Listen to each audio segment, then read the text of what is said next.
नमस्कार, आपल्या यूट्यूब चॅनलवर तुम्हा सगळ्यांचे स्वागत आहे. आणि आज आपण बघणार आहोत शेकडेवारी या प्रकरणातील दोन गणित. एकदम अत्यंत सोपी आणि प्रत्येक परीक्षेला विचारली जाणारी अशी ही दोन एक्झाम्पल आहेत, ते आपण आज बघणार आहोत. तर बघा, प्रश्न असा आहे, गणित असा आहे, एचा पगार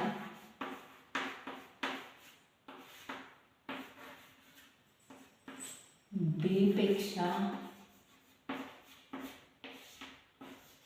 25% जास्त आहे,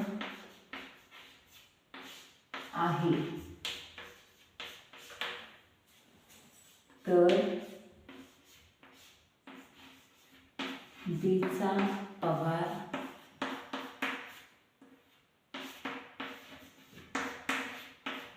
किती?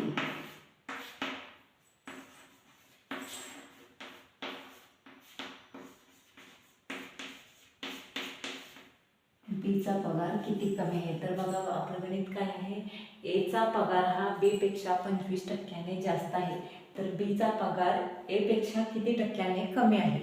तर यामध्ये आता काय करायचं, इथं गणित हे आता 25%, ह्याला आर म्हणायचं. आपण काय म्हणायचं, आर म्हणायचं. तर जास्त म्हटलं की ह्याचं सूत्र कसं करायचं, आर डिवाइड भागिले 100 अधिक आर गुणिले 100 असं करायचं. मग एचा 1% घ्यायचं इथं. मग आर इथं आपलं काय आहे, म्हणजे मग इथं लक्षात ठेवायचं, तर जास्त हा शब्द आला की इथं अधिकचं चिन्ह वापरायचं. आणि इथं जर कमी 25% कमी आहे असं जर आलं तर इथं मग मायनस चिन्ह वापरायचं. ते पण आपण वजाबाकीच पण गणित बघणार आहोत. पहिला हे सोडून घ्या.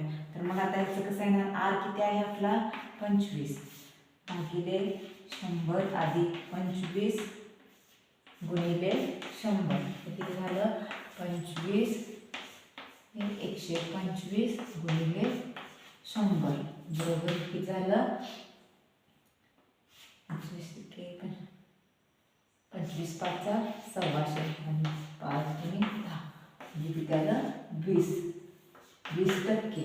म्हणजे ह्याचा आता उत्तर 20% म्हणजे ह्याचं काय झालं, एचा पगार किती टक्क्यांनी कमी आहे, तर बीचा पगार, तर बीचा लिहायचं, एचा काढलेला आहे आपण.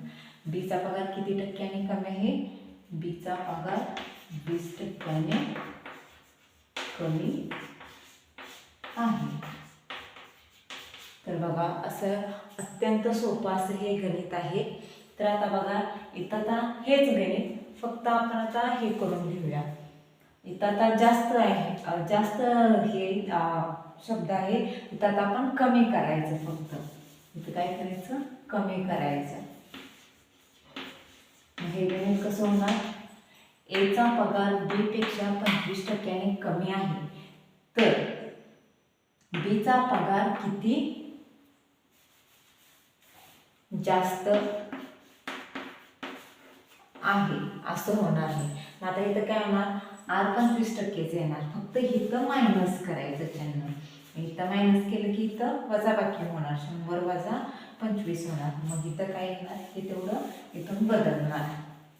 इथं किती येणार, 25 भागिले 75 गुणिले 100 असं येणार. मग 25 त्रिक 75, 3 त्रिक 9, 3 त्रिक 9, 3 त्रिक 9.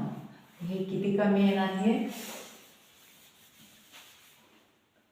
तर हे किती येणार, 33.33% जास्त असं म्हणा. तर अत्यंत सोप्या अशा पद्धतीचं हे गणित आहे बघा. आणि आपला हा व्हिडिओ, आपले हे गणित जर तुम्हाला सोडवण्याची पद्धत जर आवडली असेल तर तुम्ही आपल्या चॅनलला लाईक करा आणि व्हिडिओला लाईक करा आणि चॅनलला सबस्क्राईब करा.